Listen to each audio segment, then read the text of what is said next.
নমস্কাৰ সকলোকে নিহাৰ science online YouTube চেনেলটোলৈ সকলোকে স্বাগতম জনাইছোঁ। আজিলৈকে আমি মানুহৰ জীৱন প্ৰক্ৰিয়াত কি হৈ আছে সেইটো পঢ়িছিলোঁ। আজি আমি পঢ়িম উদ্ভিদৰ ক্ষেত্ৰত কি হৈ আছে, উদ্ভিদে কেনেকৈ খাদ্য বনায়, কেনেকৈ সিহঁতৰ খাদ্য বিভিন্ন অংগলৈকে যায় সেইখিনি পঢ়িম আমি। গতিকে আজি পাঠটোত আমি কি পঢ়িম? প্ৰথমতে পঢ়িম আমি স্বপোষীয় পৰিপুষ্টি মানে নিজে বনাই লোৱা খাদ্যৰ ওপৰত পঢ়িম। তাৰপিছত পঢ়িম খাদ্য কেনেকৈ বনায়, সেই খাদ্য বনোৱা প্ৰক্ৰিয়াটোক কয় সালোক সংশ্লেষণ। গতিকে সালোক সংশ্লেষণ কি হয় সেইটো পঢ়িম। তাৰপিছত আমি পঢ়িম পত্ৰৰন্ধ্ৰৰ বিষয়ে। পত্ৰৰন্ধ্ৰ মানে ষ্টমাটা মানে কাৰ্বন ডাই অক্সাইডটো যে লয় বা এৰে সেইটো কেনেকৈ কৰে সেইটোৰ ওপৰত পঢ়িম। আজি পাঠটোত আমি এই তিনিটা বস্তু পঢ়িম। গতিকে এটা এটাকৈ আমি আগবাঢ়োঁ। প্ৰথমত আমি পঢ়িম স্বপোষী জীৱ কাক বোলে। প্ৰথমতে আমি স্বপোষীয় পৰিপুষ্টি জনাৰ আগত জানিব লাগিব স্বপোষীয় জীৱ কাক বোলে। গতিকে স্বপোষী জীৱ কোনবিলাক কয় জানা? যোনবিলাক জীৱই নিজৰ পুষ্টিৰ বাবে নিজৰ আহাৰ নিজে তৈয়াৰ কৰি লয়। বুজিছা? আমি নিজৰ আহাৰ নিজে তৈয়াৰ কৰিব নোৱাৰোঁ, সেইকাৰণে আমি স্বপোষী নহয়। কিন্তু গছ গছনি উদ্ভিদ যোনবিলাক সেউজীয়া উদ্ভিদ আছে তেওঁলোকে নিজৰ খাদ্য নিজে বনাই লয়, সেইকাৰণে তেওঁলোকক কোৱা হয় স্বপোষী জীৱ। বুজিছা? এতিয়া স্বপোষী জীৱই খাদ্য কেনেকৈ বনায়? সালোক সংশ্লেষণ প্ৰক্ৰিয়া দি বনায়। এই সালোক সংশ্লেষণ প্ৰক্ৰিয়াটো কি সেইটো চাওঁ। সালোক সংশ্লেষণ প্ৰক্ৰিয়াটো এইটো হয় যে সেউজীয়া উদ্ভিদবিলাকে সূৰ্যৰ পোহৰত থাকিব লাগিব। সূৰ্যৰ পোহৰত প্ৰত্যহৰিত, যোনটোক ক্ল'ৰফিল বুলি কয়, প্ৰত্যহৰিতৰ দ্বাৰা বায়ুৰ পৰা কাৰ্বন ডাই অক্সাইড সংগ্ৰহ কৰে আৰু মাটিৰ পৰা শিপাৰ সহায়ত পানী সংগ্ৰহ কৰে। আৰু এই কাৰ্বন ডাই অক্সাইড আৰু পানী লগাই তেওঁলোকে নিজৰ খাদ্য বনায়, মানে গ্লুক'জ বনায়। এই প্ৰক্ৰিয়াটোকে সালোক সংশ্লেষণ বুলি কোৱা হয়। বুজিছা? মই আকৌ এবাৰ কৈ দিছোঁ। কি হয়? সূৰ্যৰ পোহৰত উদ্ভিদবিলাকে কাৰ্বন ডাই অক্সাইড প্ৰত্যহৰিতৰ পৰা লয়, ক্ল'ৰফিলৰ পৰা, আৰু পানীটো লয় শিপাৰ পৰা, আৰু এই দুইটা লগাই মেলি সিহঁতি প্ৰত্যহৰিতত সূৰ্যৰ পোহৰত গ্লুক'জ বনায়, মানে নিজৰ খাদ্য বনায়। আৰু এই প্ৰক্ৰিয়াটোকে সালোক সংশ্লেষণ বুলি কোৱা হয়। বুজিছা? এতিয়া আমি চাওঁ প্ৰক্ৰিয়াটো কেনেকৈ হয়। প্ৰক্ৰিয়াটো তিনিটা সংগঠিত হোৱা কাৰ্য কি কি আছে আমি চাওঁ। মই লিখি দিছোঁ, চোৱা তোমালোকক। এটা হ'ল পোহৰ শক্তিৰ প্ৰত্যহৰিতৰ দ্বাৰা শোষণ, মানে প্ৰথমতে প্ৰত্যহৰিতে পোহৰ শক্তিখিনিক ধৰিব লাগিব। বুজিছা? প্ৰত্যহৰিতে পোহৰ শক্তিক ধৰিলে এক নম্বৰ কাম। 2 নম্বৰ কাম কি? পোহৰ শক্তিখিনিক কি হ'লে পৰিৱৰ্তন কৰিব লাগিব? ৰাসায়নিক শক্তিলৈ পৰিৱৰ্তন কৰিব লাগিব। বুজিছা? ৰাসায়নিক শক্তিলৈ পৰিৱৰ্তন কৰিছে, দেখিছা? ৰাসায়নিক শক্তিলৈ পৰিৱৰ্তন কৰিছে। কেনেকৈ কৰিছে আমাক 10ৰ চিলেবাছত 10ৰ পাঠ্যপুথিত নালাগে, এনেই মই কৈ দিছোঁ। যেতিয়া পোহৰ শক্তিৰ পৰা ৰাসায়নিক শক্তিলৈ পৰিৱৰ্তন কৰে তেতিয়া এই ATP আমি যে পঢ়িছিলোঁ লাষ্ট ক্লাছত, ATP আৰু NADPH ব্যৱহাৰ কৰি মেলি কৰে, আৰু সেইখিনি মনত ৰাখিবা। তোমাকো ইমান নালাগে, তোমালোকে চোৱা প্ৰথমতে কি হৈছে? পোহৰ শক্তিক প্ৰত্যহৰিতে শোষণ কৰিছে, তাৰপিছত পোহৰ শক্তিক ৰাসায়নিক শক্তিলৈ পৰিৱৰ্তন কৰিছে, আৰু পানী যোনটো আছে পানীটোক ভাঙি মেলি হাইড্ৰজেন আৰু অক্সিজেন বেলেগ বেলেগ কৰি দিছে, দেখিছা? আৰু কাৰ্বন ডাই অক্সাইডক ভাঙি মেলি কাৰ্বহাইড্ৰেটলৈকে পৰিৱৰ্তন কৰা বা কাৰ্বহাইড্ৰেট বনোৱা। 3টা কাম। এটা কাম হ'ল পোহৰ শক্তিক প্ৰত্যহৰিতে শোষণ কৰিব লাগিব। 2 নম্বৰ কাম পোহৰ শক্তিক ৰাসায়নিক শক্তিলৈ পৰিৱৰ্তন কৰিব লাগিব। সেইটো আমাৰ সেইখিনি গম পালে হ'ল। আৰু পানীবিলাকক ভাঙি মেলি হাইড্ৰজেন আৰু অক্সিজেন বেলেগ বেলেগ পৃথক কৰিব লাগিব। আৰু এটা কাম কি? কাৰ্বন ডাই অক্সাইডবিলাকক বিজাৰণ কৰি মেলি কাৰ্বহাইড্ৰেট উৎপন্ন কৰিব লাগিব। ইয়াৰ সমীকৰণটো কিন্তু বহুত জৰুৰী। সমীকৰণটো চবতে লাগে। সমীকৰণটো চাবা তোমালোকে। 6টা কাৰ্বন ডাই অক্সাইড আছে, তাৰ লগত 12টা পানীৰ অণু লগ লাগিছে। 6টা কাৰ্বন ডাই অক্সাইড, 12টা পানীৰ অণু। প্ৰত্যহৰিতত হৈ আছে কাৰণে প্ৰত্যহৰিত লিখিছে, আৰু সূৰ্যৰ পোহৰ সূৰ্যৰ পৰা আহিছে। তেতিয়া কি হৈছে? গ্লুক'জ বনিছে, দেখিছা? C6H12O6, এইটো গ্লুক'জৰ সূত্ৰ হয়। গ্লুক'জ বনিছে, আৰু লগত কি ওলাই গৈছে? অক্সিজেন ওলাই গৈছে, আৰু পানী ওলাই গৈছে।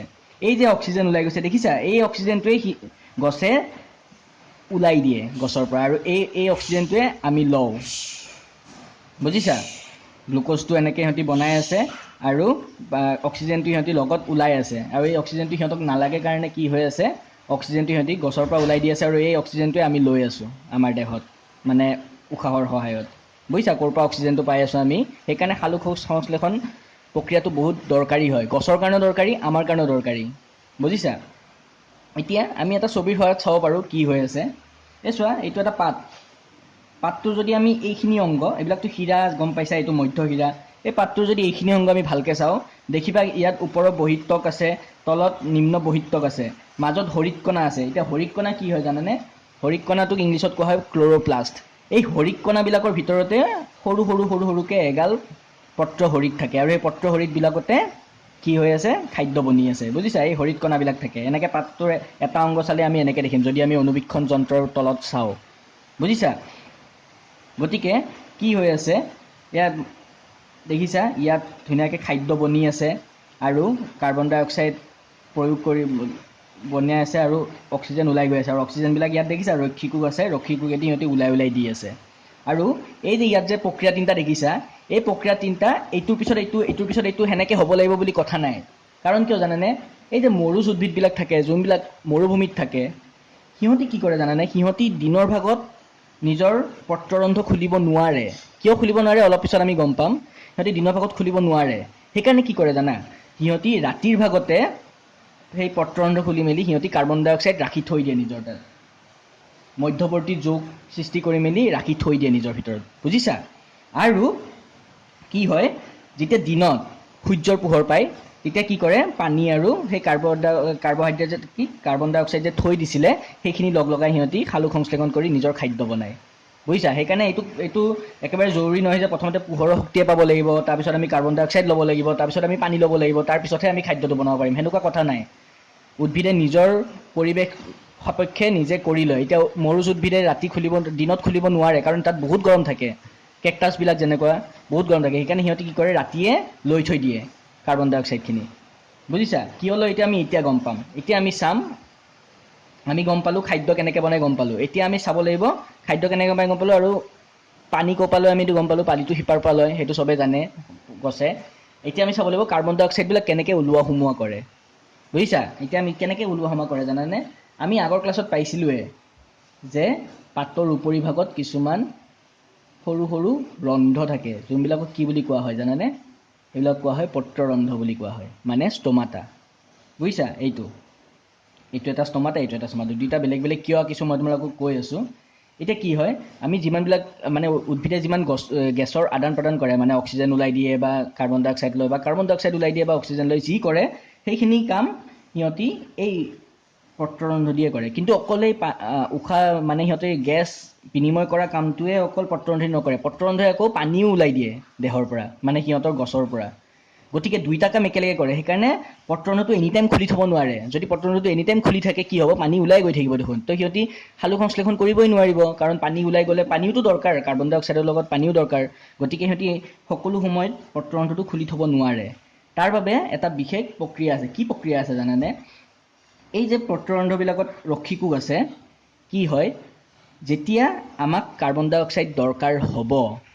মানে কাৰ্বন ডাই অক্সাইড আমি ল'ব লাগিব বা আমি অক্সিজেন ওলাই দিব লাগিব তেতিয়া আমি মানে মই উদ্ভিদৰ কথা কৈ আছোঁ তেতিয়া কি হ'ব জানানে এই ৰক্ষীকোষবিলাক যে দেখিছা এইবিলাক ৰক্ষীকোষ ইয়াত কি হ'ব সিহঁতি পানী জমা কৰি ল'ব তুমি এটা বেলুন এটা লোৱা বেলুনটোত যদি তুমি এনেকৈ আছে বেলুনটোত পানী ভৰাই দিলে বেলুনটো এনেকৈ ফুলি নাযাব বুজিছা বেলুনটো ফুলি গ'ল সেনেকৈ দুইটা বেলুন ফুলি যোৱা মানে কি এনেকুৱা হৈ যাব দুইটা বেলুন ফুলি যোৱা মানে কি এনেকৈ হৈ যাব মানে মাজত বহুতখিনি জাগা ওলাই গ'ল ইপিনেদি সিহঁতি গেছ বিনিময় কৰি লয় বুজিছা আৰু এইখিনি মতে পানীও ওলাই যায় বাৰু পানী ওলাব হ'ল যেতিয়া সিহঁতৰ গেছ লোৱা হৈ গ'ল মানে কাৰ্বন ডাই অক্সাইড পৰিপাপ্ত লৈ ল'লে আৰু সিহঁতক কাৰ্বন ডাই অক্সাইড নালাগে বা অক্সিজেনো ওলাই দিলে তেতিয়া সিহঁতি কি কৰিব জানানে সেই যে পানীখিনি আছিল ৰক্ষীকোষবিলাকত পানীখিনি ওলাই দিব আকৌ পানীখিনি যেতিয়া ওলাই দিব বেলুন এটাৰ পৰা আকৌ এনেকৈ চেপেটা হৈ যাব চেপেটা হৈ যোৱা মানে কি মাজেদি জাগা নাপাব মাজেদি জাগা নোলাই কি আকৌ গেছ বিনিময় হ'ব নোৱাৰিব গতিকে পত্ৰৰন্ধ্ৰৰ যোনটো ছিদ্ৰ থাকে সেইবিলাক বন্ধ আৰু খোলাটো কোনে নিৰ্ণয় কৰে ৰক্ষীকোষবিলাকে নিৰ্ণয় কৰে ৰক্ষীকোষত যদি পানী সোমাই যায় সেইটোৱে ষ্টিফ কৰি দিয়ে বস্তুটো ষ্টিফ কৰি দিলে কি হয় ইয়াৰ মাজেদি পানী মানে কি গেছ আদান প্ৰদান হ'ব পাৰে আৰু যেতিয়া ইয়াৰ পৰা পানীখিনি ওলাই যায় তেতিয়া কি হয় এই ছিদ্ৰবিলাক বা ৰক্ষীকোষবিলাক সংকুচিত হৈ যায় সংকুচিত হ'লে কি হয় ইয়াৰ মাজেদি আৰু পানী ওলাই যাব নোৱাৰে বা অক্সিজেন বা কাৰ্বন ডাই অক্সাইডো আদান প্ৰদান হ'ব নোৱাৰে গতিকে এইখিনি বস্তুৱে হৈ আছে আমাৰ উদ্ভিদত খাদ্য বনোতে কেনেকৈ কি হৈ আছে এইখিনি হৈছে মই আকৌ এবাৰ কৈ দিছোঁ প্ৰথমত কি হৈছে চাবা প্ৰথমত কি হৈছে সালোক সংশ্লেষণ হৈ আছে সালোক সংশ্লেষণত কি হৈছে প্ৰথমতে সিহঁতি পোহৰ শক্তিক পত্ৰৰ সৈতে শোষণ কৰিছে 2 নম্বৰ কাম কি কৰিছে পোহৰ শক্তিক ৰাসায়নিক শক্তিলৈ পৰিৱৰ্তন কৰিছে ৰাসায়নিক শক্তিলৈ পৰিৱৰ্তন কৰাৰ পিছত কি কৰিছে যোনবিলাক পানী আছে পানীৰ দ্ৰব্যবিলাক হাইড্ৰজেন আৰু অক্সিজেনলৈকে ভাঙি পৃথক কৰি দিছে তাৰপিছত কি কৰিছে কাৰ্বন ডাই অক্সাইড যোনবিলাক আছে কাৰ্বন ডাই অক্সাইড বিজাৰণ কৰি মেলি কাৰ্বহাইড্ৰেট উৎপন্ন কৰিছে পানী আৰু কাৰ্বন ডাই অক্সাইড লগ লাগি ইয়াৰ সমীকৰণটো এইটো, এই সমীকৰণটো কিন্তু চবতে লাগিব, এই সমীকৰণটোক মনত ৰাখিবা। 6টা কাৰ্বন ডাই অক্সাইড, 12টা পানী, পত্ৰহৰিতত হৈছে সূৰ্যৰ পোহৰৰ সহায়ত কি বনিছে, গ্লুক'জ বনিছে, 6টা অক্সিজেন ওলাই গৈছে আৰু 6টা পানী ওলাই গৈছে। এই 6টা অক্সিজেন ওলাইছে যে এইখিনি সিহঁতি নিজৰ উদ্ভিদৰ পৰা ওলাই দিয়ে, আৰু এয়াই আমি আমাৰ এনভাইৰনমেণ্ট বা আমাৰ পৰিৱেশৰ পৰা আমি লওঁ। অক্সিজেনটো ক'ৰ পৰা পালোঁ আমি গম পালা। এতিয়া এই ছবিটোত বেলেগ একো নাই, ক'ত কি আছে দেখাই দিছোঁ। এটা পাত এটা দেখাইছোঁ, পাতটোৰ এটা অংগ দেখাইছোঁ, তাত দেখিছা এইখিনি ওপৰৰ বহিত্তক, এইখিনি হৰিতকণা, এইখিনি নিম্ন বহিত্তক। হৰিতকণাবিলাক কি হয়, হৰিতকণাবিলাকেই ইহঁতৰ মেইন পাতটোৰ ভিতৰত জাগা হয়, য'ত তাৰ ভিতৰত সৰু সৰুকৈ ছিদ্ৰ হৈ থাকে, মানে এগাল কি থাকে, পত্ৰহৰিত থাকে এই হৰিতকণাবিলাকৰ ভিতৰত। হৰিতকণাবিলাকক ক্ল'ৰ'প্লাষ্ট বুলি কয় আৰু পত্ৰহৰিতক ক্ল'ৰ'ফিল বুলি কয়। বুজিছা? ইয়াতে খাদ্য প্ৰস্তুত হয়। খাদ্য প্ৰস্তুত হোৱাৰ পিছত ইয়াত দেখিছা ৰক্ষীকোষবিলাক তলৰ ফালে থাকে, ৰক্ষীকোষৰ পৰা ধুনীয়াকৈ গেছো আদান প্ৰদান হয় আৰু পানীও সোমোৱা নকৰে, ওলোৱা কৰে। তাৰপিছত আমি পঢ়িলোঁ পত্ৰৰন্ধ্ৰ কথা। পত্ৰৰন্ধ্ৰ কথাখিনি তুমি চাব পাৰা। পত্ৰৰন্ধ্ৰত কি আছে, পত্ৰৰন্ধ্ৰটো দুটা ধৰণৰ। পত্ৰৰন্ধ্ৰ দি আমি অকল গেছেই বা গেছ বিনিময় কৰিলে নহ'ব, কাৰ্বন ডাই অক্সাইড ল'লেই নহ'ব, কাৰণ ইয়াদি পত্ৰৰন্ধ্ৰ দিয়ে উদ্ভিদে পানীও এৰে। গতিকে এনি টাইম যদি এই পত্ৰৰন্ধ্ৰটো খোলা থাকে তেতিয়াহ'লে পানী ওলাই গৈ থাকিব, আৰু পানী ওলাই গৈ থাকিলে অকল কাৰ্বন ডাই অক্সাইড থাকিলেও আমি উদ্ভিদে সালোক সংশ্লেষণ কৰি খাদ্য বনাব নোৱাৰিব। গতিকে কি কৰে সিহঁতি, যেতিয়া দৰকাৰ হ'ব গেছ ল'বলৈ, কাৰ্বন ডাই অক্সাইড ল'বলৈ, তেতিয়া কি কৰিব, ৰক্ষীকোষবিলাকত পানী জমা হৈ যাব। ৰক্ষীকোষবিলাক পানী জমা হোৱাৰ লগে লগে ষ্টিভ হৈ যাব। ৰক্ষীকোষবিলাক ষ্টিভ হোৱা মানে ইয়াৰ মাজেদি ধুনীয়াকৈ আদান প্ৰদান হ'ব পাৰিব গেছ, আৰু লগতে পানী ওলাই যাব। আৰু পত্ৰৰন্ধ্ৰবিলাক কেতিয়া বন্ধ হ'ব, যেতিয়া পৰ্যাপ্ত লৈ ল'লে গেছ, তেতিয়া কি হ'ব, এই ৰক্ষীকোষবিলাকৰ পৰা পানীখিনি ওলাই যাব, সংকুচিত হৈ যাব ৰক্ষীকোষবিলাক, আৰু মাজৰ যোনটো ছিদ্ৰ বনিছিল ছিদ্ৰটো বন্ধ হৈ যাব আৰু গেছ আদান প্ৰদান হ'ব নোৱাৰিব। আৰু এই যে প্ৰক্ৰিয়াটো কৰিলোঁ যে তিনিওটা প্ৰক্ৰিয়া, পোহৰ শক্তি লোৱা, পোহৰ শক্তি ৰাসায়নিক শক্তি বনোৱা বা কাৰ্বন ডাই অক্সাইডটোক কাৰ্বহাইড্ৰেটেলৈ বনোৱা, এই প্ৰক্ৰিয়াটো এটাৰ পিছত এটা হ'ব লাগিব বুলি কথা নাই। কাৰণ মৰুজ উদ্ভিদৰ কথাটো ক'লোঁ, কিয় মৰুজ উদ্ভিদে, এতিয়া মই যে কৈছিলোঁ মৰুজ উদ্ভিদে কিয় দিনত খুলি নিদিয়ে, কাৰণ মৰুজ উদ্ভিদে এনেই পানী নাই তাত, হয়নে নহয়? মৰুভূমিত এনেই পানী নাই, সিহঁতি যদি দিনত খুলি লয় এনেই পানী ওলাই যাব দেখোন, এনেই সিহঁতি কম পানী পায়, সেইখিনি পানীও যদি ওলাই যায় সিহঁতৰ কাৰণে দিগদাৰ হ'ব। সেইকাৰণে সিহঁতি দিনত নুখুলে, ৰাতি খুলি মেলি কাৰ্বন ডাই অক্সাইডখিনি লৈ লয়, যাতে পিছত সিহঁতি কাৰ্বহাইড্ৰেট বনাব পাৰে। আৰু যোনখিনি সিহঁতি ব্যৱহাৰ কৰিলে বাকীখিনি সিহঁতি চেতসাৰ হিচাপে থৈ দিয়ে। আৰু আমি মানুহেও সেই খাদ্যবিলাক, আমাৰ যোনবিলাক খাদ্য আমি চেতসাৰ হিচাপে থৈ দিওঁ, সেইবিলাকক কি বুলি কয় জানেনে? সেইবিলাকক গ্লাইক'জেন বুলি কয়। মানুহে যোনবিলাক খাদ্য জমা কৰি ৰাখে, ষ্ট'ৰ কৰি ৰাখে, সেইখিনিক গ্লাইক'জেন বুলি কয়। এইখিনি কথাই আছিলে, হোপ তোমালোকে বুজি পালা। যদি বুজি পাইছা ভিডিঅ'টো শ্বেয়াৰ কৰিবা আৰু সকলো লগৰ বন্ধু বান্ধৱীৰ লগত শ্বেয়াৰ কৰিবা। ধন্যবাদ।